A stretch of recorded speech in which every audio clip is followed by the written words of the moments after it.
Good evening. It's good to see everyone this evening. We are studying the last of our great chapters for this time around. I'm not saying we won't ever do it again, but this is the last one. Next Wednesday night, there'll be two classes to choose from. Richard Carr will resume his Through the Bible class, and I've heard enough of Richard's teaching. I know that'll be enjoyable. Usually I'm teaching on Wednesday night, so I've never gotten to go in there myself, but I know it's got to be good because he's a good student. And in the auditorium, Derek Broom will be teaching on the book of Galatians, and I'll tell you, the more the time I spend with Derek, the more I appreciate he's a good student, and he'll make the book interesting, which it already is, but he'll help us to see that. And he'll also underscore things we need to know. So that's Wednesday night. Now, next Sunday, we're going to have two classes as well. Let me see if I can remember both of them. One is Isaiah, and we're not going to do 66 chapters in 8 weeks. That is not going to happen. What we're going to do is what I'm calling a survey of Isaiah. We're going to look at some of the wonderful chapters that are there. Obviously, all of them are good, but we're going to zero in on certain ones. If you want to get ready for that class, we'll be in Isaiah chapter 1 this week, and I think the following week will be in Isaiah 6. So you can pre-read if you want to. And I'll tell you, Isaiah is one of those books, if you could sit down and listen to it on, say, Bible Gateway or something, the audio Bible, if you could listen all the way through, you'll just be astounded at how that book flows. And really, chapter 1 introduces the whole book, and not just in the sense of an introduction. It tells you what's coming, through the whole book. Very, very good. Okay. Second class is on Ruth and Esther. Maybe not in that order, I'm not sure, but Ruth and Esther, and that'll be taught by Andy Dulaney, and it will be in either B1 or B2. If you go down that hall, it'll be the only room that's actually being used, so it ought to be not too hard to figure out. Okay, so let's look at Daniel tonight. Daniel is a book that I really love, especially the first 6 chapters. The last 6 chapters are challenging and very rich, and I'm enjoying every time I go over them. I learn a little bit more. And by the way, if you understand Daniel, you will better appreciate Revelation, because the two dovetail in so many ways. Most people could tell you the opening chapter story. They might not know it's the opening chapter, but they could tell you about how that Daniel and the 3 other Hebrew boys were taken by the king, and they were prepared to be possibly chosen as wise men. And you may remember that God blessed Daniel and made sure that the food that he ate, even though he would not eat of what came from the king's table. We do not know why. We don't know if it was offered to idols, or if it was maybe pig meat, which they did eat, but he didn't, because the Jews didn't eat it. We don't know. But what we do know is that Daniel said, just give us, if you would, water and pulse. Now, you and I'd say water and vegetables, because that's what he's talking about. And, of course, the fellow that's taking care of them says, I like you, that's great, but what if the king sees that you're looking poorly? I'm going to be in real trouble. And Daniel said, basically, give it a try. And after the trial's over, if it doesn't work, then we'll change. Well, of course, God blessed them. They look better than anybody else, and it works out very, very well. Chapter 2, I don't know anybody that doesn't know about the great image. Children talk about it all the time. Very, very famous chapter. Chapter 3, another famous chapter. The 3 men in the fiery furnace, plus the 4th being, of course, the Son of God. being with them. Everybody knows about that one. Chapter 4, now we're starting to get into chapters where people go, I don't know. Giant tree. And this is all about Nebuchadnezzar. And then I'm going to skip 5 for a second because we're coming back to it. Chapter 6 is another one of those everybody knows about. Daniel in the lion's den. Everybody knows that story. But chapter 5, if chapter 4 is almost unknown, chapter 5 is kind of on the edge too. Oh yeah, the handwriting on the wall, most people kind of vaguely know about that. But how did that come about? And tonight I want us to look at this and try to glean at least 3 major ideas from this chapter that I think will benefit all of us. We already know he's weighed and found wanting. We'll come back to that in the story a little bit later. But the first point that I want to make is he was weighed because of idol worship. Look at chapter 5, verses 1 through 4. Belshazzar the king made a great feast for 1,000 of his lords and drank wine in the presence of the 1,000. While he tasted the wine, Belshazzar gave the command to bring the gold and silver vessels which his father Nebuchadnezzar had taken from the temple, which had been in Jerusalem, that the king and his lords, his wives, and his concubines might drink from them. Now, I want to be very careful about the word father. That is father in the kingship. That's as near as we can figure out. There does not appear to be any true family relationship between these two. But he calls him father because Nebuchadnezzar was a king. And he was a great king that led them into great battles. And certainly, he was the king that conquered Jerusalem and brought the temple articles back to Babylon and put them in special storage there. Well, Belshazzar kind of flippant with this thing. He's drinking. Let's bring those vessels in here. So verse 3. Then they brought the gold vessels that had been taken from the temple of the house of God, which had been in Jerusalem. The king and his lords, his wives, and his concubines drank from them. They drank wine and praised the gods of gold and silver, bronze and iron, wood and stone. Now, it's not flippant enough and disrespectful enough that they drink wine out of the temple vessels. They got to go a step further.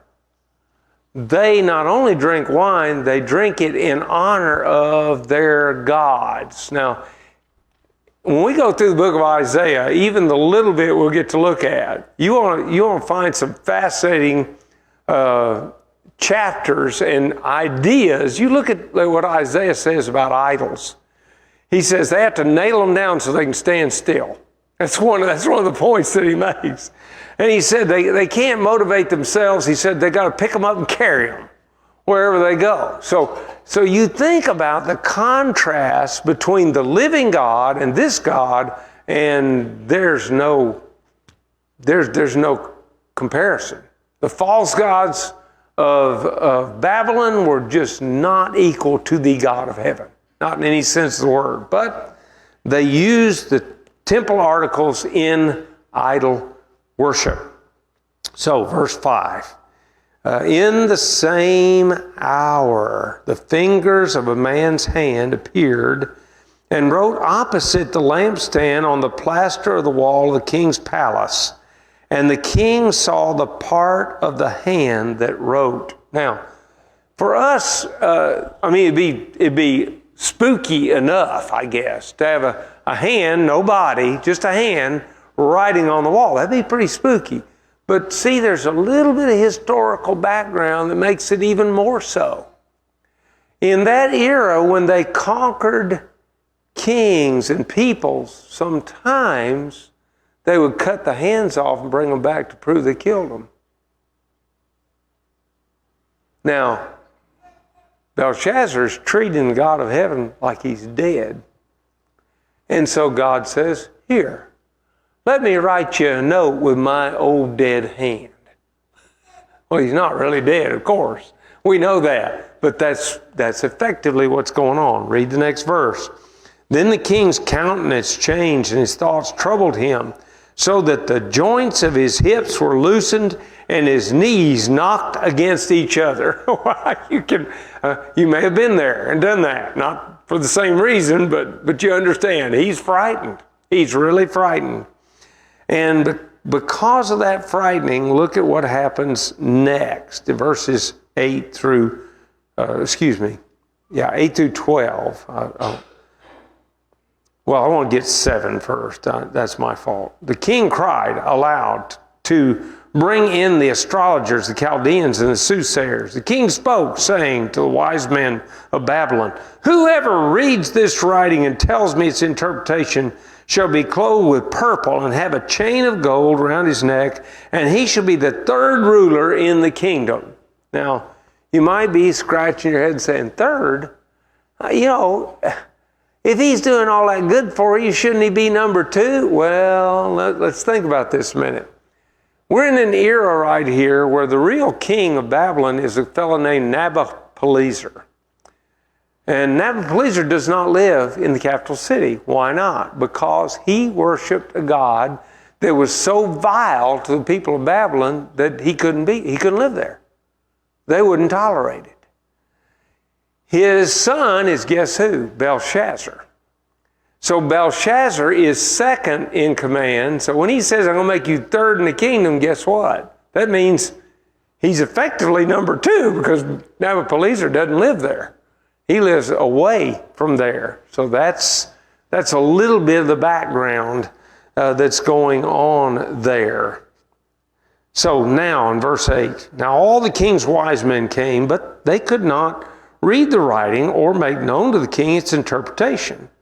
Then King Belshazzar was greatly troubled. His countenance was changed, and his lords were astonished.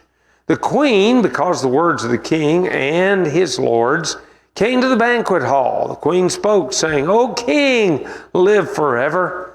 Do not let your thoughts trouble you, nor let your countenance change. There is a man in your kingdom, in whom is the Spirit of the Holy God. In the days of your father, light and understanding and wisdom, like the wisdom of the gods, were found in him. And King Nebuchadnezzar, your father the king, made him chief of the magicians, astrologers, Chaldeans, and soothsayers, inasmuch as an excellent spirit, knowledge, understanding, interpreting dreams, solving riddles, and explaining enigmas were found in this Daniel, whom the king named Belteshazzar. Now let Daniel be called, and he will give the interpretation.'" Now just pause for a minute. This is not a note in your notes. This is just one of those things as you read it that to me just jumps at you. Even a pagan queen is impressed with the knowledge of God's servant. Can you see that? It's just bang, right there. There's no doubt about it. So impressed that she doesn't have any doubt. You want to know what that dream's all about? You want to know what's going on with this hand? You call Daniel. He'll know. He'll tell you exactly what it is.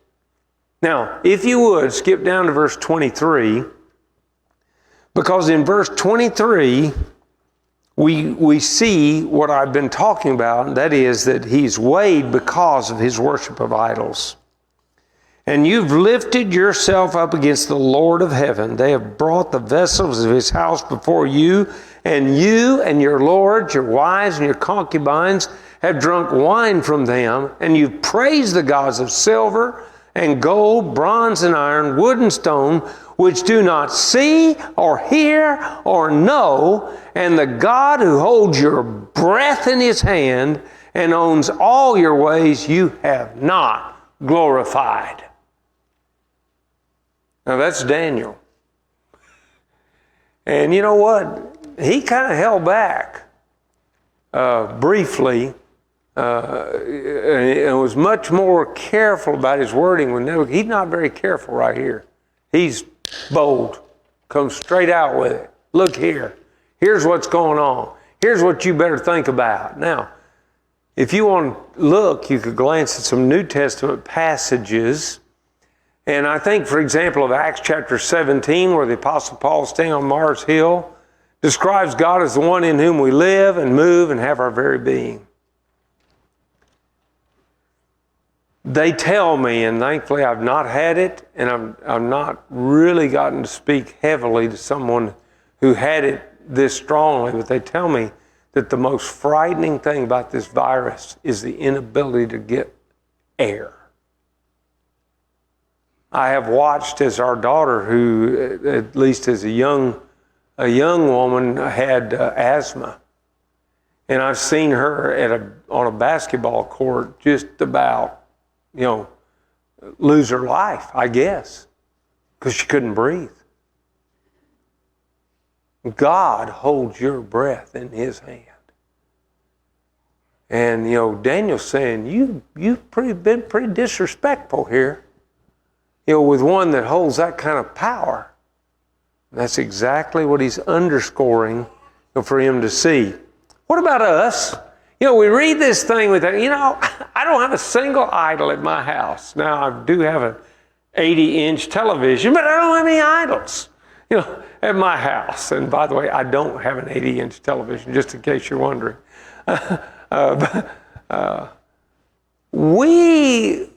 We've got different idols today. And what I want us to note about them is that there actually are some similarities. Let's just take that TV set that I mentioned. That TV set not going anywhere unless I pick it up and carry it, or somebody else does one. And in certain senses, I've seen people that have to nail them down, if you know what I mean. Not really nails. They put up a rack on the wall, with bolts that go into it, and they hang that thing right there, don't they? If you don't do that, it ain't going to stay. It's a coming down, so to speak. So, maybe we need to think about that. Look at the book of Ephesians, chapter 5, verse 5, where the Apostle Paul says, "For this you know, that no fornicator, unclean person, nor covetous man who is an idolater has any inheritance in the kingdom of Christ and God's." Do you think we got any idols today? Lead story many times on the news, certainly in previous times. It depends on what way it's going right now, because they don't seem to want to make anybody think anything good's going on here. But for a long, long time, the lead story was what the stock market did today. Well, you know what? The stock market could totally wipe out, and it wouldn't hurt me all that bad. That's not really, I'm a lot more worried about the house falling down around my ears, because that's really about all I have. The bank and I share that, that thing, but nonetheless. But money. Just think about it. Did you know that, for example, what is it, Bezos that owns Amazon, that his wealth has gone up during this pandemic by like $1 billion? I can't even, that's beyond my ability to conceive. But notice, that's news. That's big news. About some actor who now is a billionaire. And I might, maybe, know one movie that he had something to do with. Maybe. I'm not sure. But that's the emphasis, isn't it? That's the emphasis in our world.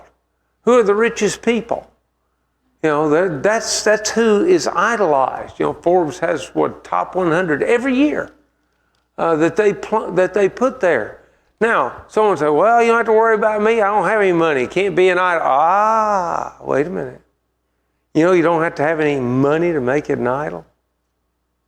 To make it the driving force of your life. The acquisition of money. If that becomes a priority, then it's become an idol. Even though I don't have much of it. It's still my idol, so to speak.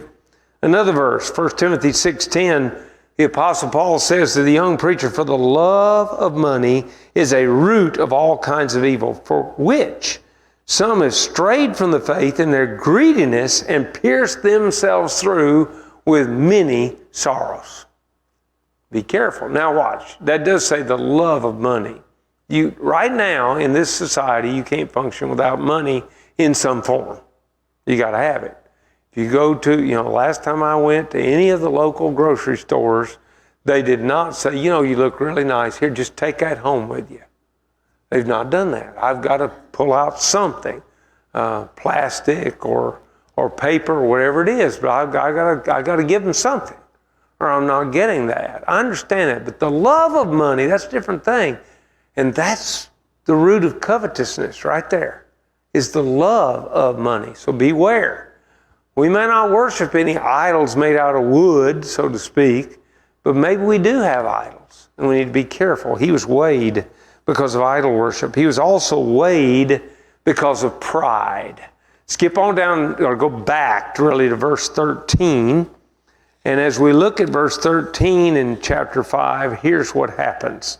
Then Daniel was brought in before the king. The king spoke and said to Daniel, "Are you that Daniel who is one of the captives from Judah, whom my father the king brought from Judah? I have heard of you that the Spirit of God is in you, and that light and understanding and excellent wisdom are found in you. Now, the wise men, the astrologers, have been brought in before me that they should read this writing and make known to me its interpretation, but they could not give the interpretation of the thing. And I've heard of you that you can give interpretations and explain enigmas. Now, if you can read the writing and make known to me its interpretation, you shall be clothed with purple and have a chain of gold around your neck, and shall be the third ruler of the kingdom."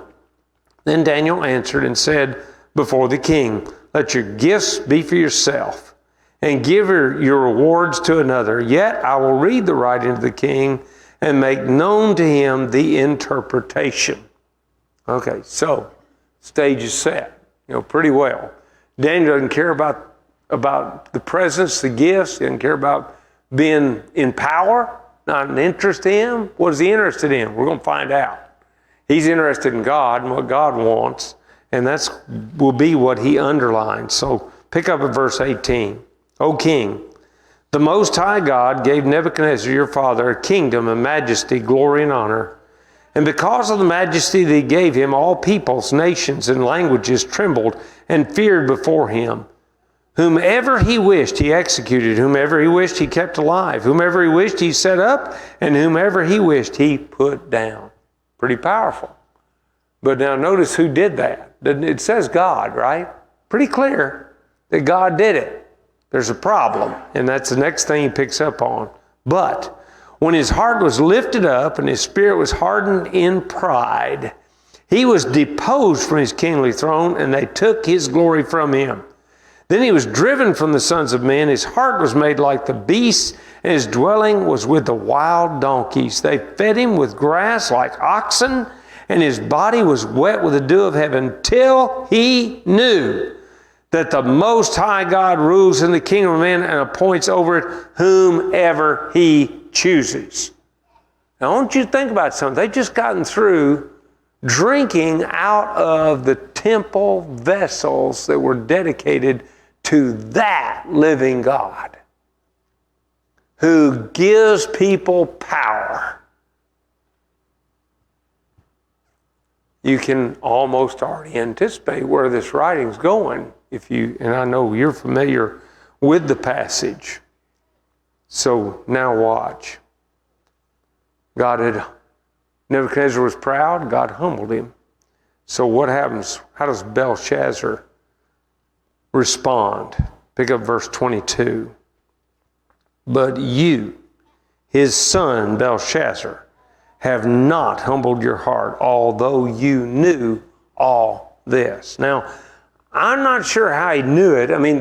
What I mean is, he apparently knew the information, but he didn't appreciate it. That's what I'm trying to say. There's a difference between knowing and knowing, if you get my drift.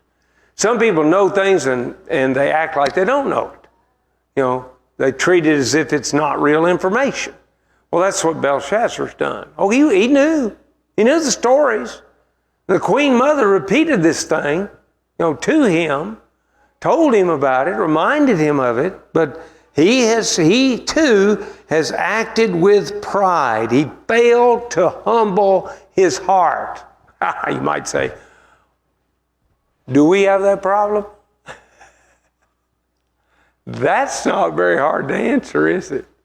You can give me all kinds of examples. If I open the floor right now, I can only imagine the number of stories that I could be told about people that are especially proud of themselves.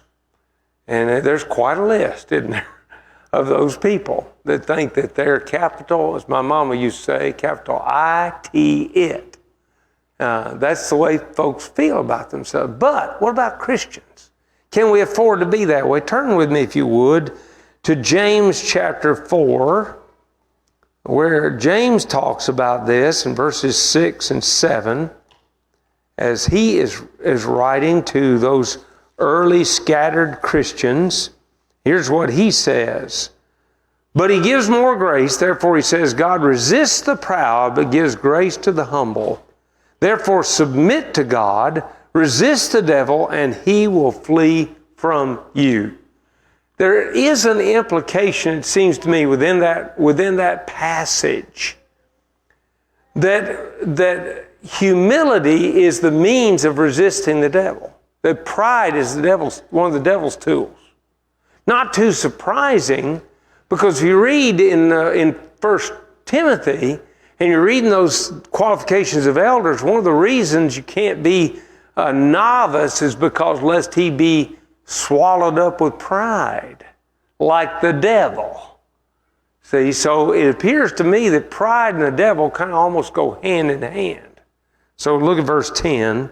Humble yourselves in the sight of the Lord, and he will lift you up. Well, that's James' comment on it. What about Peter? Look at 1 Peter chapter 5. Peter picks up on this as well. And here's what he says beginning at verse 5. Likewise, you younger people, submit yourselves to your elders. Yes, all of you be submissive to one another and be clothed with humility. For God resists the proud, but gives grace to the humble. Therefore, humble yourselves under the mighty hand of God, that he may exalt you in due time, casting all your care upon him, for he cares for you. Several things to notice there. You know what the problem with pride is? Don't need anything. Don't need anybody. I can take care of myself. Don't mess with me. Leave me alone. I got it. Don't worry about it. I've had many women tell me that men are that way when it comes to going to the doctor, but that's a whole different story. We're going to stay away from that for the time being. But look out. Look out, because proud people think they can take care of their own problem. What does a humble person do? Well, he humbles himself before God, and what's the point here? He cares. Cast your care upon him. And the word care there, that word care, means to be pulled in different directions. Well, I've experienced that. Don't know about you, but that's what he's talking about. And then he says, cast your care upon him, for he cares for you. And the word that he uses there in the original is linear. And that means it's ongoing. It's not just he cares today and tomorrow, who knows. No, he cares all the time. He cares constantly for you, constantly for me, if we humble ourselves and cast our care on him.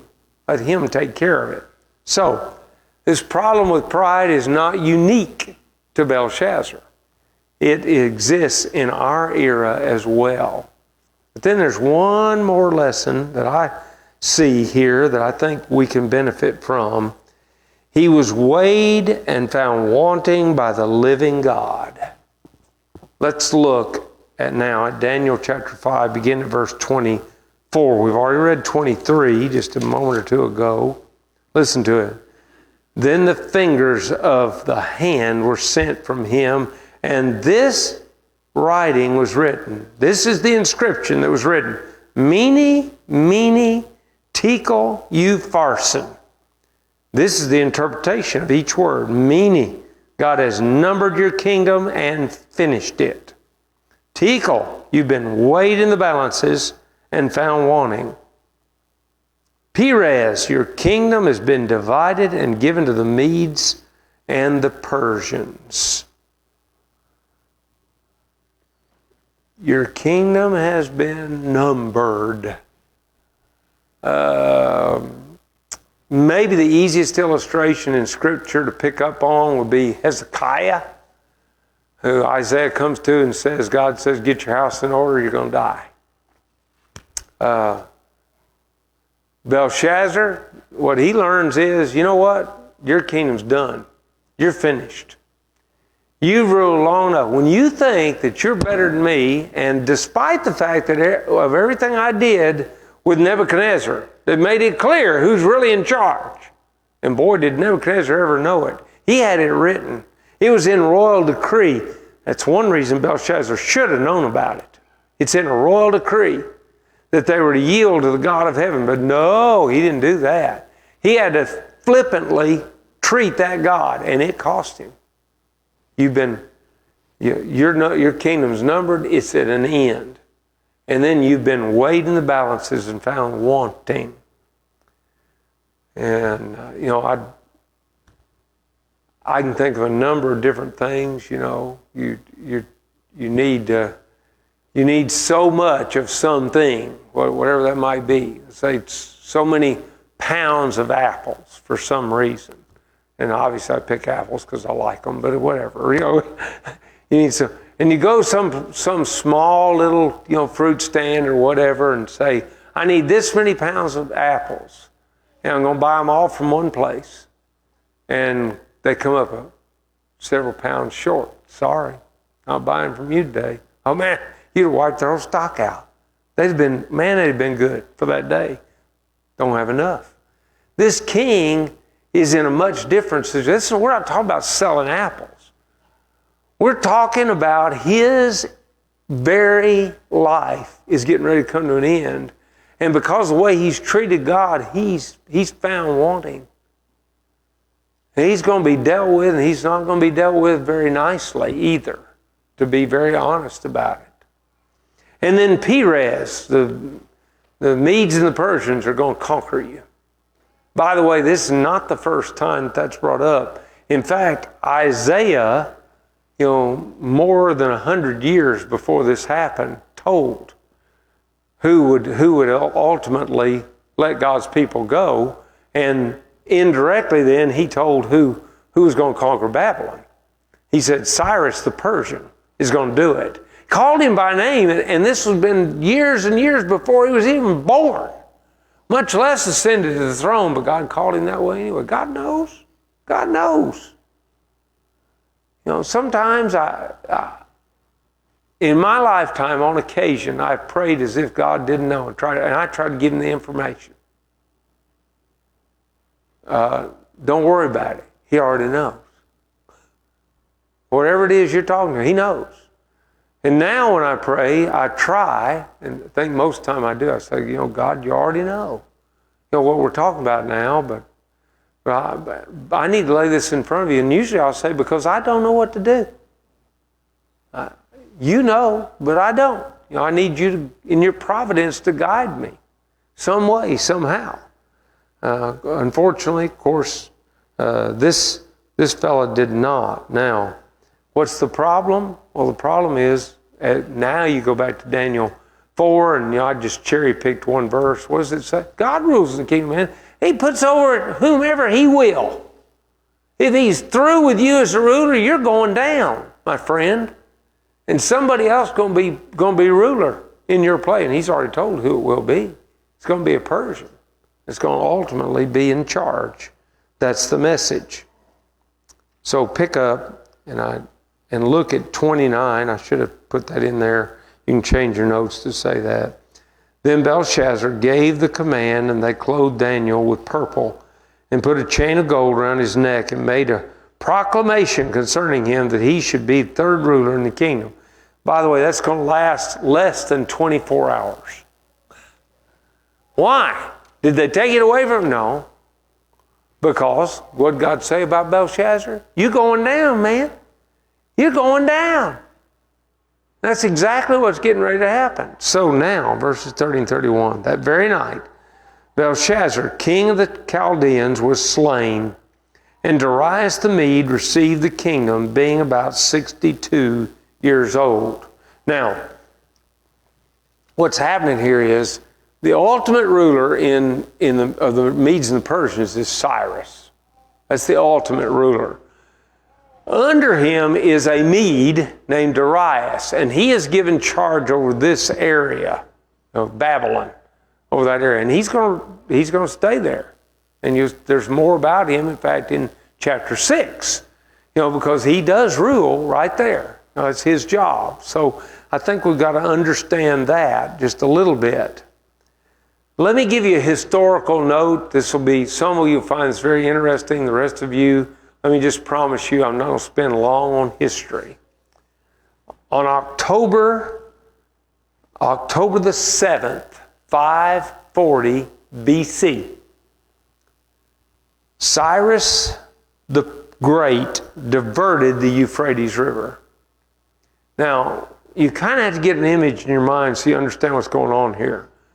Babylon was built with massive walls, just huge walls. And they were ready to take any siege that came along because the Euphrates River ran right underneath the walls. But it was too high for any army, to go in there. You drowned, before you could get inside. So that had been their defense for years and years and years. Now, Nebuchadnezzar had come along, and he was a great builder. He loved constructing things. And so he had built the Hanging Gardens of Babylon. They were one of the wonders of the ancient world. And the way they made those gardens flourish is that they built irrigation system. And they would open up these gates. And by the way, they do this in Arkansas right now and in Louisiana when they're raising rice.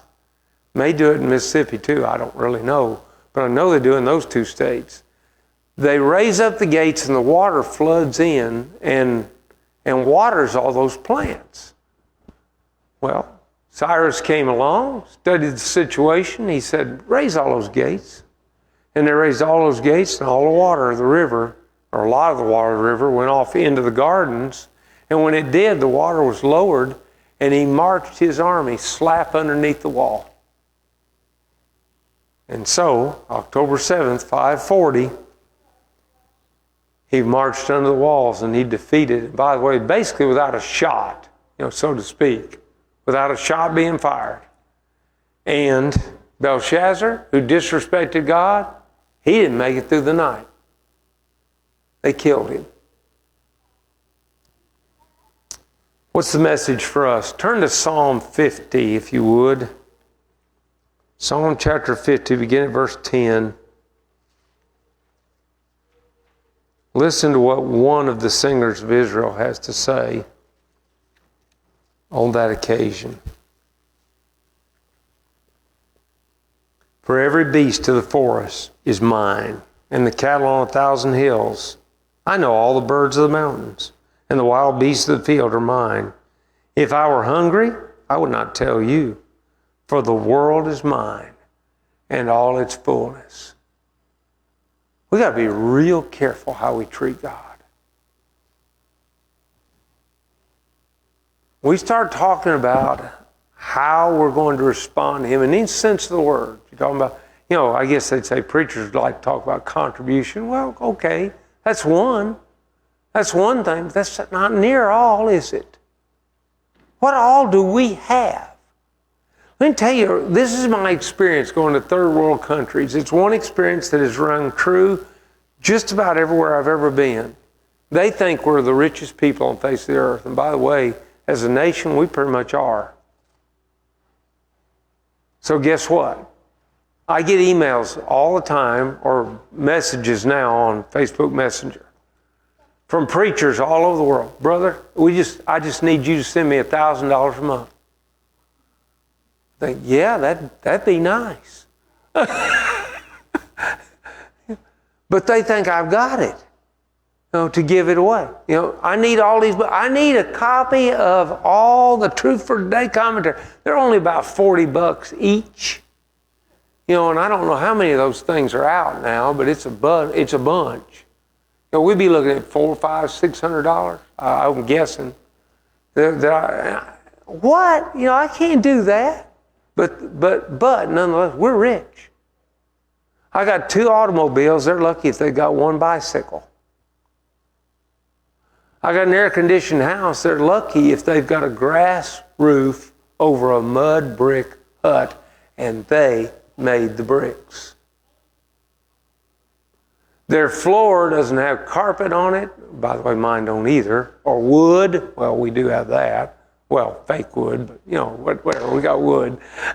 and then or ceramic tile. They don't have that. You know what their floors are made out of? Dirt and manure.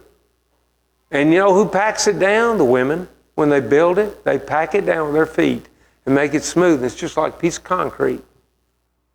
That's how they do it. What do we have? And what do we do with what we have? I think it's a pretty important question. Belshazzar is not the only one that occasionally treats God as if all these things that I have here are mine and you don't get any of it. Well, he can fix that. He did in this particular case. And then there's Romans chapter 2, verse 16, which I think we also need to look at, where it says, in the day when God will judge the secrets of man by Jesus Christ, according to my gospel. You see, honestly, nobody in here knows what I think on a regular basis. Teresa would be the only one that would come close to knowing everything I think. And I'm old enough, been married long enough, I know better than to tell her everything I think. But you know what? When I stand in judgment, I'm going to be in front of somebody who knows everything I think. He knew what Belshazzar thought. He dealt with him. And I better be careful because he knows what I think. And he can deal with me the same way. It's an odd chapter. Not everybody would say that's one of their favorites. But it is mine. It underscores some things that I know I need to rethink in my own life. I need to realize I can't make anything into an idol. I can't make anything be higher than God. I got to look out for pride. And ultimately, I've got to realize that the living God is going to weigh me in judgment. And I need to be ready. Thank you.